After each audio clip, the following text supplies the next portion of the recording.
Welcome to this explainer. Okay, let's dive right in, because today we are looking at something completely fascinating. We're going to explore how a single, seemingly insignificant customer purchase at a local shop can ripple outwards and create massive, earth-shaking shockwaves across entire global supply chains. It's a phenomenon that dictates everything from what's on the shelf at your neighborhood store to the frantic operations of factories halfway across the world.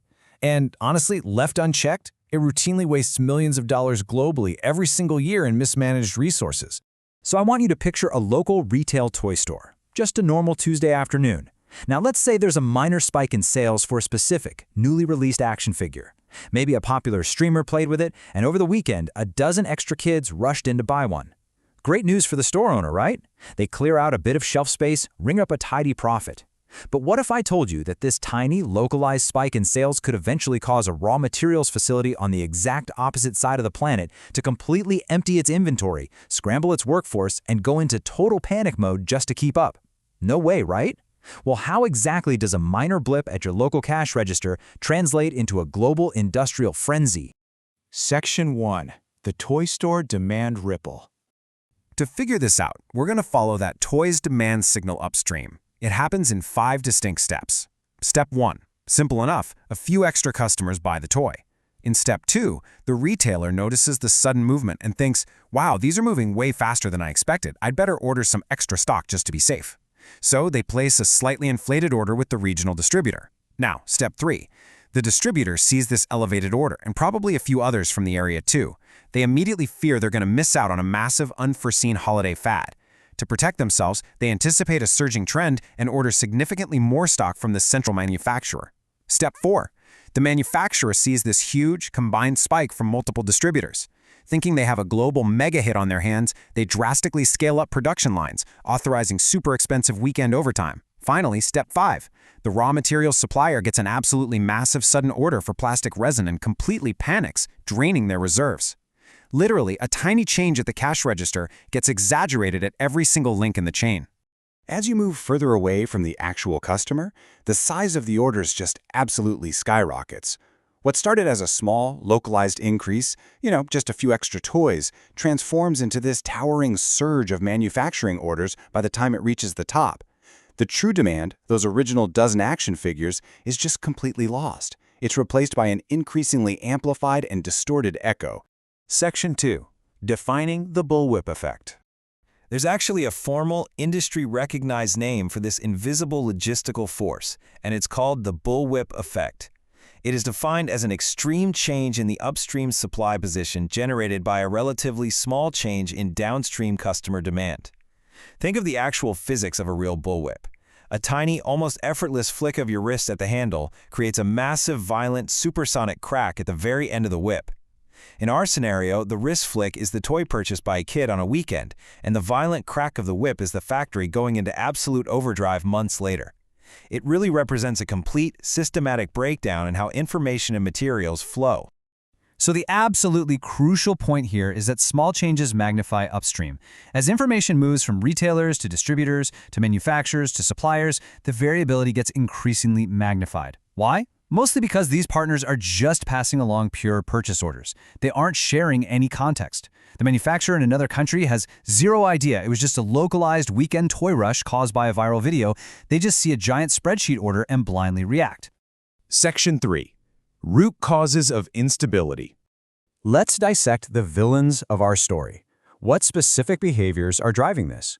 Well, the bullwhip effect is a massive headache in forecast-driven or push manufacturing environments, mostly due to 3 operational behaviors.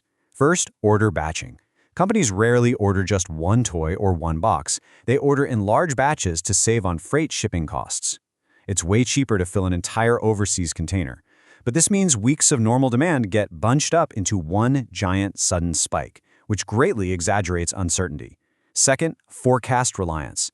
Instead of looking at actual real-time purchases, companies rely on outdated demand forecasts. And third, market gaming. Things like unpredictable promotions wildly distort true signals. If our toy store runs a surprise 50% off sale, they'll sell a ton of toys quickly.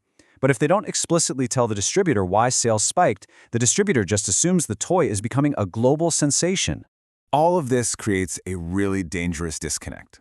On one side, we have real-time demand. That's the grounded reality of what kids are actually buying on a Tuesday afternoon. On the other side, we have forecast reliance. That's what massive factories, thousands of miles away, are guessing those kids will buy 3 months from now, based entirely on distorted, batched, and delayed data. Section 4. Chronic shortages, wasted capital. This disconnect is not just abstract theory. It has real-world, incredibly expensive fallout. Because of these exaggerated demand signals, inventory levels wildly oscillate back and forth. 1 month, a manufacturer is critically backordered. They face severe shortages and missed sales because they underestimated the amplified demand. Then they overcorrect in a panic, running 24/7 to catch up, and suddenly the pendulum swings completely the other way to severe excess. We get a massive buildup of unwanted inventory, tying up millions in capital, sitting in warehouses that cost money to secure and climate control. And there's a very specific reason these oscillations get so extreme. It really comes down to the number 2. There are 2 major delays compounding the whole issue. First, there's the serial nature of communicating orders upstream. Passing an order from retailer to distributor to manufacturer takes time, sometimes weeks. Second, you have the physical lead time of transporting goods downstream. Even after the factory makes the toys, it takes weeks or months to put them on cargo ships, clear customs, and truck them back to the store.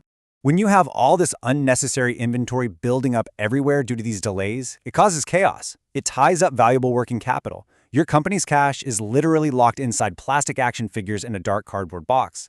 It wastes physical warehouse space, it accumulates delays in late shipments, and ultimately it just completely disrupts the entire flow of materials, leading straight to unhappy customers. Section 5. Strategies to tame demand. Okay, so the system is clearly broken when left on autopilot, but how do we fix it? While organizations can control this by addressing the root causes directly. First, improve visibility with real-time data. Partners have to break down silos and share data. If the store runs a promo, the distributor needs an alert instantly. Second, place smaller, more frequent orders. Using modern software to order more often smooths out those spiky demand signals. Limiting the ability to return unsold products also helps stabilize things. And finally, implementing modern frameworks like Demand-Driven Material Requirements Planning, or DDMRP. A huge part of DDMRP revolves around strategic decoupling points. These are, quote, carefully sized inventory buffers that break the direct dependencies between supply chain links, effectively absorbing the shock of demand variability. Think of them exactly like shock absorbers on your car. If the toy store hits a pothole, a sudden demand spike, these inventory buffers physically absorb that mechanical shock. They stop that violent variation from transferring up the chain so the factory never even feels the bump. So, the big takeaway is that it requires a holistic approach. When you bring together real-time data sharing, strategic inventory buffers to absorb those consumer shocks, and smaller, frequent orders, you completely neutralize the bullwhip. You shift the whole global network from a frantic, guessing game push system into a calm, synchronized, highly profitable flow. It is just wild to think about the massive, hidden infrastructure sitting right behind the local cash register, isn't it? We've seen how a single action figure can echo across the globe, rippling through distributors and panicking factories. So, I'll leave you with this to ponder. If a single toy purchase can fundamentally reshape a global supply chain, what invisible signals are your everyday purchases sending right now? Next time you impulsively grab that extra item off the shelf, just remember, you might be cracking the whip. Thanks for exploring this with me today, and stay curious.